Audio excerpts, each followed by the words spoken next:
వచ్చిందను బ్రహ్మకమలం చెట్టు మా ఇంట్లో ఆల్రెడీ పెట్టినాను ఒకటి పెద్దది. ఒకరోజు ఏమైందంటే దాంట్లో మంచిగా పూలు వస్తాయి. ఒక రోజు 13 పూలు కూడా పూసినాయి.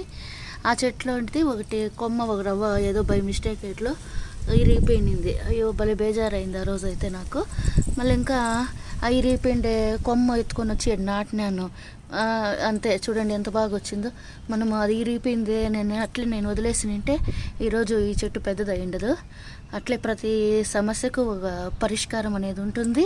కాబట్టి అదే చెట్టు ఇరిగిపోయింది ఇంకేం చేసేది, నువ్వు వదిలేయకూడదు. దానికి ఏదో సొల్యూషన్ ఆలోచించి టక్కుమని నేను ఊరికి అట్లా నాటినాను అంతే. ఇది నాటి కూడా నేను 15 రోజులు అయిందంతే. ఎంత బాగా వస్తాండయో చూడు దీంట్లో మొగ్గలు. ఇంకా పెద్ద చెట్టు ఉండదు కదా, అది రాత్రి కూడా దాంట్లో పూలు పూసినాయి. చాలా మంచిగా వస్తాండాయి పూలు అయితే. ఇంకా చూడండి ఇక్కడ కూడా మీకు చెప్తాను, ఈ చెట్టు చాలా చిన్నదే కానీ మళ్ళీ దీంట్లో మొగ్గలు కూడా దీంట్లో వస్తాండాయి.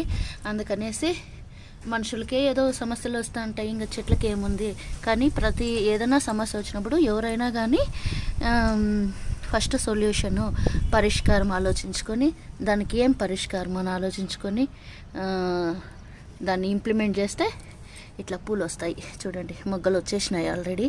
ఇది 15 రోజుల ముందే, ఈ వర్షాకాలం కదా మంచిగా వచ్చేసింది. అంతే friends, every problem there is a solution. That's all.